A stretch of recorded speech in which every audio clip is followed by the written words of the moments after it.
Absolutely 1,00,000 দায়িত্ব নিয়ে বলছি, ওই ঢাকা ইউনিভার্সিটির 10 মাইল মানে ব্যাসার্ধের মধ্যে মির্জা আব্বাসের কোনো অবস্থান ছিল। ধন্যবাদ জানেশক, স্বাগত জানাচ্ছি আপনাকে।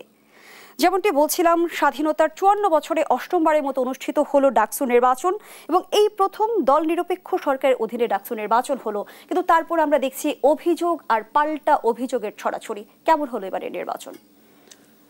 খুব স্পষ্ট হয়ে ওঠেনি। আমি একটু নির্বাচন মানে কিন্তু শুধু নির্বাচনের দিন না, মানে বলা হয় মানে আন্তর্জাতিক যে আমরা স্ট্যান্ডার্ড ধরে যে কোনো নির্বাচনের একটা প্রি ইলেকশন ফেজ থাকে, তারপর ইলেকশন ডে থাকে এবং পোস্ট ইলেকশন। সো সব কিছু মিলে দেখবো। আমি একটু আগের অংশটুকু একটু বলতে চাই।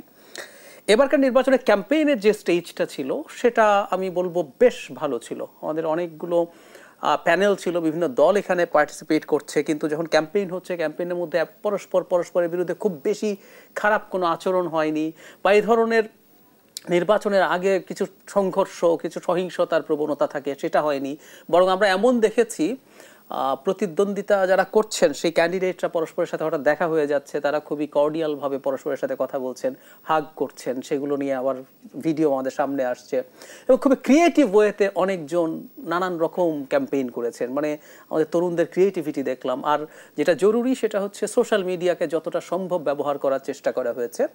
বিভৎস একটা দুটো ঘটনা, বড় না, বিভৎস হয়েছে। একজন নারী ছাত্রী রিট করেছিলেন, তাকে গণধর্ষণের হুমকি দেওয়ার মতো একটা বিভৎস ঘটনা ঘটেছে। সো এটা যদি সরিয়ে রাখি, প্রি ইলেকশন ফেজটা ভালো ছিল।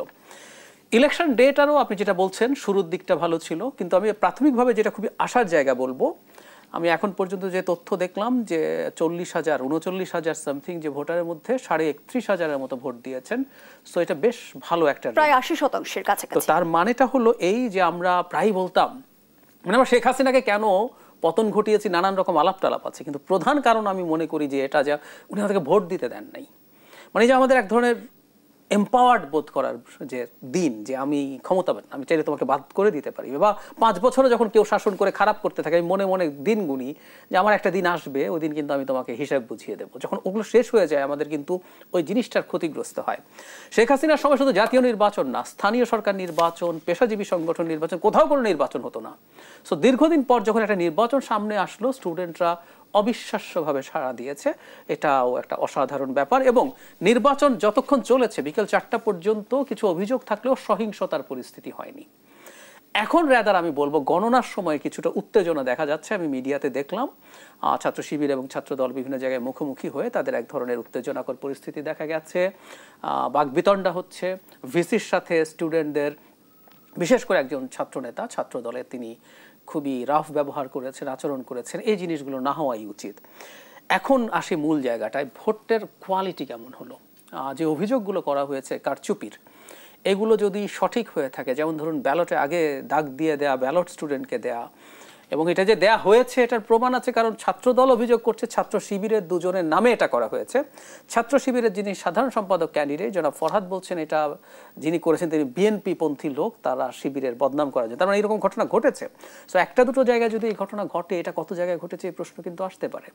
অ্যাট দ্য সেম টাইম আচরণবিধি লঙ্ঘন হয়েছে এবং এখন গণনা নিয়ে প্রশ্ন তোলা হচ্ছে যে গণনাতেও কোনো রকম কারচুপি হচ্ছে কিনা। আসলে এই অভিযোগটার একটা প্রধান কারণ হয়তো এরকম, যিনি এই মুহূর্তে ভিসি আছেন এবং প্রশাসনের গুরুত্বপূর্ণ বেশ কিছু জায়গায় তারা জামায়াত সমর্থিত মানুষ। এমন অভিযোগ কিন্তু ইতিমধ্যে করেছেন যে ঢাকা বিশ্ববিদ্যালয় কেন্দ্রীয় ছাত্র সংসদ ডাকসু নির্বাচনে ভোট কারচুপির অভিযোগ এনে ক্যাম্পাসে মিছিল করেছে ছাত্রদল সমর্থিত প্যানেলের নেতাকর্মীরা। এ সময় ভিপি প্রার্থী আবিদুল ইসলাম খান অভিযোগ করেন জামায়াতের ভিসি শিবিরকে জেতানোর চেষ্টা করছে। এই অভিযোগ, এটা তো ওনারা এখন নির্বাচন নিয়ে বলছেন, উনি যখন প্রথম ভিসি হয়েছেন। কারণ আমি একটু যোগ করি, জনাব সাদিক কায়েম যিনি এখন নির্বাচন করছেন ভিপি অবস্থায়, তখনও কিন্তু উনি ওনার শিবির পরিচয় প্রকাশ করার আগেই তাকে এই ভিসির সাথে অনেকবার দেখা গেছে। তো তাতেই এই ধরনের পারসেপশন তৈরি হয়েছে এবং এটা ওয়াইডলি পারসেপশন আমাদের সোসাইটিতে আছে। সুতরাং এই অভিযোগগুলো যদি থেকে থাকে সেটা আসলেই খুবই গর্হিত। এই পারসেপশন নিয়ে নির্বাচন কতটা গ্রহণযোগ্য হবে? প্রশ্নবিদ্ধ হবে তো বটে। আবারও বলছি, এটা আসলে এক্সটেন্ট আমরা এখনো স্পষ্ট নই। আমি ছাত্র দলের যে সংবাদ সম্মেলন করেছেন নির্বাচনের পর, আমি সেটা দেখলাম।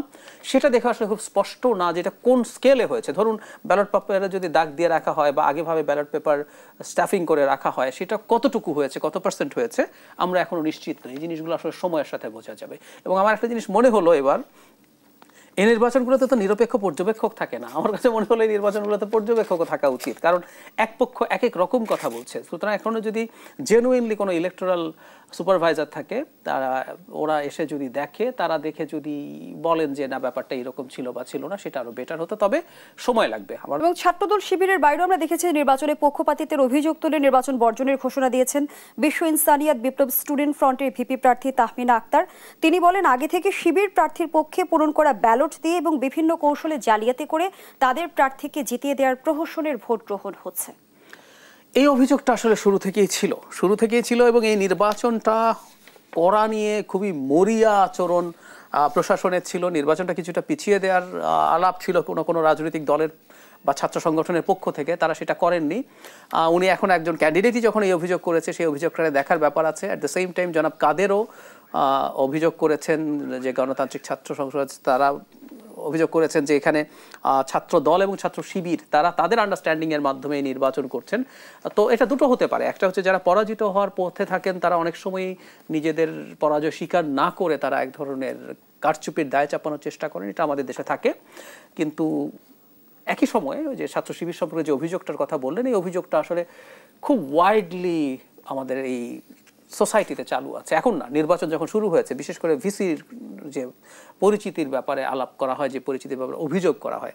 কিন্তু আমাদের একটা কথা একটু বলে রাখা দরকার, সেটা হলো কারো কোনো পলিটিক্যাল পছন্দর দিক কারো থাকতে পারে। ইনফ্যাক্ট সেটা যদি থেকেও থাকে, নির্বাচনটার দিকে আমাদের একটু ফোকাস করা দরকার, যে নির্বাচনের খুঁটিনাটি দলগুলো যদি নির্বাচনকে প্রশ্নবিদ্ধ করতে চায়, এই জেনারেলাইজ ধরনের অভিযোগ যে জামাত সমর্থিত ভিসি এটা করতে চাইছেনের চাইতে তারা যে ব্যালট বা এরকম স্পেসিফিক যদি অভিযোগ আনতে পারেন, যেখানে এইটা হয়েছে, এখানে এইটা হয়েছে, এই ধরনের ইলেকশন ইঞ্জিনিয়ারিং হয়েছে, এই কারণে আমরা এটাকে গ্রহণ করছি না, সেটা আরও ভালো হয়।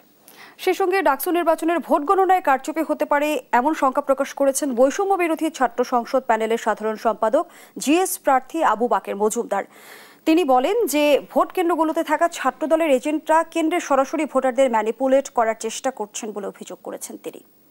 এখন এই অভিযোগ পাল্টা অভিযোগ চলছে, আমি আসলেই জানি না, কারণ এখন ভোট যখন গণনা হয়, মানে এখানকার আমাদের জাতীয় নির্বাচনে যেটা হয়, প্রত্যেকটা দলের ওখানে প্রতিনিধি উপস্থিত থাকেন, প্রত্যেকটা জায়গায় প্রত্যেকটা প্যানেলের প্রতিনিধি উপস্থিত থাকার কথা আছে। সুতরাং এই অভিযোগের চাইতে এই ব্যাপারটা খুব জরুরি। আবারও বলছি, যে কোনো পক্ষই যখন অভিযোগ করছেন, এটাও আমাদের মাথায় রাখতে হবে যে এই সম্ভাবনা হয়তো আছে যে তারা পরাজয় গ্রহণ না করার জন্য, কারণ সামনে যেহেতু একটা জাতীয় নির্বাচন আছে, কেউ মনে করছেন এই ভোটের বিরাট প্রভাব ওখানে পড়তে পারে, যদিও আমি এটা বিশ্বাস করি না, কিন্তু এটা মনে করছেন কেউ মনে করার কারণে এই পরাজয়টা গ্রহণ করার ক্ষেত্রে একটা নেগেটিভ প্রবণতা দেখা যেতে পারে, যে আমাদের কারচুপি করে হারিয়ে দেওয়া হয়েছে। আপনি আগেই বলছিলেন এবার নির্বাচনী পরিবেশ বেশ সন্তোষজনক ছিল, তেমন বড় ধরনের কোনো ইনসিডেন্ট আমরা দেখিনি, কিন্তু আমরা দেখছি যে ভোট গণনাকে কেন্দ্র করে নানামুখী অভিযোগ কিন্তু এসেছে।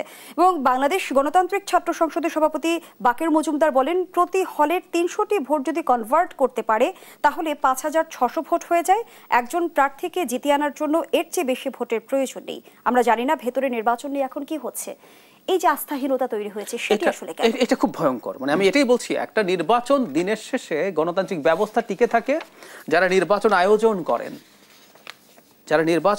করেন, মানে এটা যদি আমরা খেলার সাথে তুলনা করি, যিনি রেফারি তিনি নিউট্রাল কিনা। এখন এই আস্থার সংকট যদি হয়, সেটা আসলে খুবই প্রশ্নবিদ্ধ। আমি আবারও বলছি, নির্বাচনের দিনটা ভালো গেল না, নির্বাচনের আগে ভালো ছিল, আগের নির্বাচনের আগ পর্যন্ত। এবার নির্বাচনের দিন বা এখন পর্যন্ত মারামারি বা সংঘাত হয়নি, আমাদের যেগুলো কমন প্রবণতা। কিন্তু এর বাইরে যে অভিযোগগুলো উঠছে, এই অভিযোগগুলো মারাত্মক অভিযোগ। কারণ হলো এই আস্থাহীনতা যদি থাকে তাহলে এটা বিভৎস। কিন্তু আমি আগেও যেটা বললাম যে অনেক সময় এটা সম্ভাবনা থাকে যে আপনি হয়তো পরাজিত হওয়ার সম্ভাবনা বেশি, তখন এই পরাজয়টা গ্রহণ না করার জন্য এটার এক ধরনের পলিটিক্যাল রেটরিক। কারণ একটু পেছনে যাই, 1991 সালে বাংলাদেশের ইতিহাসে শ্রেষ্ঠতম নির্বাচন সম্ভবত ওটাই। বিচারপতি শাহাবুদ্দিন তখন দায়িত্ব নিয়েছেন এরশাদের পর, বিচারপতি রৌফের অধীনে যে নির্বাচন কমিশন ছিল। কিন্তু সেটা হেরে যাওয়ার পর আওয়ামী লীগ অপ্রত্যাশিতভাবে হেরে গিয়েছিল এবং শেখ হাসিনা তখন বলেছিলেন সূক্ষ্ম কারচুপি হয়েছে। মানে এই কথাগুলো রেটরিক্যালিও বলতে হয় অনেক সময়, যাতে আপনি আপনার পরাজয়টাকে বড় করে না তোলেন। কারণ জনগণ আপনাকে প্রত্যাখ্যান করেছে, এটা নেওয়া সোজা না। এটার জন্য খুবই গণতান্ত্রিক মানসিকতা লাগে, উন্নত গণতন্ত্র। আমি ইউরোপ আমেরিকার কথা বলছি না, ভারত বা এরকম জায়গাতেও দেখবেন পরাজয় স্বীকার করছে, ঠিক আছে আমি আবার শক্তিশালী হয়ে ফিরে আসবো। সো এটা যদি এই পর্যন্ত ইটস ফাইন, কিন্তু আমি আবারও বলছি যদি এর মধ্যে যদি সারবস্তু থাকে, সেটাকে আসলে তাদেরকে একটু স্পেসিফিকলি দেখাতে হবে। উনি যে বললেন 300 ভোট করে এটা হলো, কোথাও কোথাও হয়েছে কিনা সেরকম কিছু ডকুমেন্ট, কিছু প্রমাণ, কিছু সাক্ষী তারা যদি প্রেজেন্ট করে অভিযোগ করেন সেটা বেটার হবে এবং সেটাই করা উচিত। এবারে ডাকসু নির্বাচনে 28টি পদের বিপরীতে মোট 471 জন প্রতিদ্বন্দ্বিতা করেছেন এবং নির্বাচনে ভোটার সংখ্যা 39,874 জন। বলাই যায় যে শিক্ষার্থীদের মাঝে ব্যাপক আগ্রহ ছিল ডাকসু নির্বাচনকে ঘিরে। প্রত্যাশা পূরণ করতে পেরেছে কি ডাকসু নির্বাচন? ওই যে একটা কথা বলে না, শেষ ভালো যার সব ভালো তার। আজকের দিনের আগ পর্যন্ত আমি মনে করি প্রত্যাশার মানে যথেষ্ট ভালো না হলে এত ক্যান্ডিডেট তো পরীক্ষা দিতে, এত ভোটার তো ভোট দিতে আসতো না যদি তারা সন্তুষ্ট না হতেন। তারা মনে করেছেন এটা ইম্পর্টেন্ট, তারা চেয়েছেন তারা এই কাজটা ঠিকঠাক মতো করবেন, সুতরাং তারা এটাকে পজিটিভলি নিয়েছেন বলেই তারা এসেছিলেন। এখন প্রশ্ন যেটা সেটা হলো আজকের পর যদি দেখা যায় যে দলগুলো তাদের এই জিনিস নির্বাচনে ফলাফল গ্রহণ করছে না এবং না করে তারা পরস্পরের মধ্যে সংঘাতে জড়িত হয়ে পড়ছে, তাহলে তো আসলে মূল কাজটা আর হলো না। আমাদের মূল কাজ ছিল একটা ফ্রি, ফেয়ার, অ্যাকসেপ্টেবল, সবাই যেটাকে গ্রহণ করবে এরকম একটা নির্বাচনের মাধ্যমে স্টুডেন্টদের প্রতিনিধি আসবে। সেটা যদি শেষ পর্যন্ত মোটা দাগে না হয় তাহলে এতদিনের যাবতীয় যত চর্চা চেষ্টা সেটা তো ফেল করলো। তো এই শেষটা একটু দেখতে হবে। ডক্টর জাহিদুর রহমান, অনেকেই আসলে ডাকসু নির্বাচনকে টেস্ট কেস হিসেবে দেখছে, কেউ কেউ রিহার্সাল হিসেবে দেখছে, যেহেতু কিছুদিন পরে এই জাতীয় সংসদ নির্বাচন অনুষ্ঠিত হতে যাচ্ছে। এই বিষয়টাকে আপনি কিভাবে পর্যবেক্ষণ করবেন? এই প্রশ্ন আসলে আসবে। এখন ধরুন নির্বাচন এটা যদি ঠিকঠাক মতো না হয়, যে একটা ডাকসুর মতো নির্বাচন যেটা ঢাকা শহরে, যেখানে মাত্র 40,000 ভোটার এবং দেশের সবচেয়ে কনসাস মানুষদের মধ্যে এই ঢাকা ইউনিভার্সিটির স্টুডেন্টরা আছে, তাদের ভোটই যদি ঠিকঠাক মতো না করা যায় তাহলে সারা দেশে কি হবে এই প্রশ্ন আসতে পারে। তবে আমি একটা জিনিস আবার এখানে এইভাবে বলতে চাই, জাতীয় নির্বাচনে যে প্রশ্নটা মূলত আসে আইন শৃঙ্খলা পরিস্থিতি বা নিরাপত্তা, সেটা কিন্তু এই নির্বাচনে সুন্দরভাবে মেনটেইন করা গেছে। তো মূল সংকটটা আমি কিন্তু এখানে দেখিনি। অন্য বাকি যা যা আছে আস্থাহীনতার ইস্যু, আমি মনে করি এগুলো সমস্যা হবে না যদি সরকার চায়। আবারও উইচ ইজ ভেরি ইম্পর্টেন্ট, এখানেও দেখেন রাষ্ট্রের মতো এখানেও নির্বাচন কাজে অনেক কর্মকর্তা আছে, কিন্তু অভিযোগটা করা হচ্ছে একজন ব্যক্তির বিরুদ্ধে, ভিসি, যে উনি চাইছেন কাউকে জিতিয়ে আনতে। আমরা সঠিক ভুল পরে আসছি। তার মানে একজন ব্যক্তি যদি সিদ্ধান্ত নেন নির্বাচনটা ভালো হবে না খারাপ হবে, বাংলাদেশে তাই হয়। ঠিক একইভাবে জাতীয় নির্বাচনের ক্ষেত্রে আসলে দিনের শেষে সরকার বা প্রধান উপদেষ্টা যদি ডিসাইড করেন নির্বাচনটা ঠিক হতে হবে, তাহলে কিন্তু ঠিক হবে। ধন্যবাদ জানাচ্ছি ডক্টর জাহিদুর রহমান। দর্শক, জানিয়ে রাখতে চাই আরো একজন অতিথি ইতিমধ্যে আমাদের সঙ্গে যুক্ত হয়েছেন। স্টুডিওতে উপস্থিত আছেন doctor Asaduzzaman Ripon, vice chairman. অনুষ্ঠিত হলো রাজনৈতিক দলের প্রভাবমুক্ত নির্বাচন হলো কি? ধন্যবাদ আপনাকে। একটা হচ্ছে যে রাজনীতি প্রভাব মুক্ত হলো কিনা, আমি তো অন্তর্বর্তীকালীন সরকারকে তো আপনার একটা রাজনৈতিক সরকার বিবেচনা করি না। অন্তর্বর্তীকালীন সরকার অন্তর্বর্তীকালীন সরকারই। তবে এদের মধ্য থেকে কেউ কেউ নিশ্চয়ই কেউ না মানে কোনো জায়গায় ভোট তো দিতেন আগে, তাই না? তো ওইভাবে আপনার মানে বলাটা ঠিক হবে না। নিঃসন্দেহে আপনার একটা ভিন্ন প্রেক্ষাপট। মনে রাখতে হবে যে এটা কোনো সাধারণ নির্বাচন ছিল না। বাংলাদেশের ছাত্র সমাজ, সামগ্রিকভাবে বাংলাদেশের আপামর মানুষ একটা স্বৈরাচারী সরকার মাত্র 1 বছর আগে হটিয়েছে। নেপালের খবর আজকে আমরা শুনছি না, যেদিন ঢাকা বিশ্ববিদ্যালয়ের নির্বাচন হলো সেদিন নেপালের জেনজিরা এমন আন্দোলন করেছে যে বাংলাদেশে তো খুবই ছোটখাটো ঘটনা। ও দেশে প্রধানমন্ত্রীর বাড়ি আগুন জ্বালিয়ে দিয়েছে, ও দেশের মন্ত্রীদেরকে যেভাবে তাড়া করেছে, এখান থেকে ওরা পালাবার সুযোগ পেয়েছে, পালিয়েছে এবং পালাবার সুযোগ পেয়েছে। ও দেশে কিন্তু মন্ত্রীরা পর্যন্ত রাস্তাঘাটে লাঞ্ছিত হয়েছে। এটা তো আমরা দেখলাম, তাই না? তো কারা সংগঠিত করলো? ওই তরুণ সমাজ, জেনজিরা, তারা করেছে। এখন কথা হচ্ছে যে আপনার এমনি একটি প্রেক্ষাপটে বাংলাদেশের যে সিমটমগুলো ছিল, বাংলাদেশের মানুষের যে সংগ্রামটা ছিল, বাংলাদেশের মানুষ যা যা করেছে ঠিক অনেকটাই ঘটেছে কিন্তু আপনার মানে আমাদের পার্শ্ববর্তী দক্ষিণ এশিয়া একটা দেশ নেপালে। তো বাংলাদেশের এই ডাকসু নির্বাচনের প্রেক্ষাপট আপনি বললেন যে আজকে নিয়ে মানে 8টা নির্বাচন হলো। কখনো কখনো নির্বাচন সামরিক সরকারের অধীনে হয়েছে তো এই দেশে আপনার সেই নির্বাচনও মোটামুটি কিন্তু ফ্রি হয়েছিল, এটা অস্বীকার করা যাবে না। আচ্ছা, এখন আমাদের প্রত্যাশা কি ছিল? আমাদের ছাত্র সমাজের প্রত্যাশা কি ছিল? একটা ডেমোক্রেটিক ট্রানজিশনে আপনার দেশটাকে এগিয়ে নিয়ে যাওয়ার জন্য ডাকসু ইলেকশনটাকে তারা একটা মডেল হিসেবে ব্যবহার করবে। এটা নতুন নেতৃত্ব উত্থান হতে পারতো বা হয়তো হবেও, আমি জানি না। কিন্তু সবচেয়ে দুর্ভাগ্যটা হচ্ছে ইতিমধ্যে নির্বাচনকে কেন্দ্র করে বাকি থাকলোটা কারা? আমার তো মনে হয় যে আপনার মানে আপনার এনসিপির ছেলেরা অভিযোগ করেছে, জাতীয়তাবাদী ছাত্র দলের প্রার্থী অভিযোগ করেছে, শিবিরের ছেলেরাও শেষমেশ সন্ধ্যায় অভিযোগ করেছে। অর্থাৎ অভিযোগটা কি? নির্বাচনে কারচুপি। একটা মেয়ে প্রার্থী ছিল, ওদের একটা জোট ছিল, তারা অভিযোগ করেছে নির্বাচনে কারচুপি, অনিয়ম ইত্যাদি। তো সবাই যখন একটা নির্বাচন অনুষ্ঠানের ক্ষেত্রে কারচুপির অভিযোগটা আনে, এটা তো একটা ভালো দিক না, আসলে মোটেই ভালো দিক না। এই নির্বাচন আয়োজনের পেছনে তো আপনার ওই মানে পতিত স্বৈরাচারের আমলের যারা মানে পোলিং অফিসার, রিটার্নিং অফিসার যারা ছিল, তারা ছিলেন না। এখানে তো দায়িত্বে ছিলেন তো বিশ্ববিদ্যালয়ের শিক্ষকেরা। তো যখন আপনার নির্বাচনে রিগিংয়ের অভিযোগ আসবে বা ম্যানিপুলেশন অভিযোগ আসবে, এই অভিযোগটা কাদের বিরুদ্ধে দাঁড়াচ্ছে? আলটিমেটলি শিক্ষকদের বিরুদ্ধে দাঁড়াচ্ছে, শিক্ষা মানে ঢাকা বিশ্ববিদ্যালয় প্রশাসনের বিরুদ্ধে দাঁড়াচ্ছে, যেটা খুব ডক্টর জায়েদ খুব ক্যাটেগরিক্যালি মানে এটা তো ছাত্রদের অভিযোগও ছিল ভিসির বিরুদ্ধে, একজন ব্যক্তির বিরুদ্ধে তুলেছে। তো এটা একেবারে একটা মানে অনাকাঙ্ক্ষিত ছিল বিষয়টা।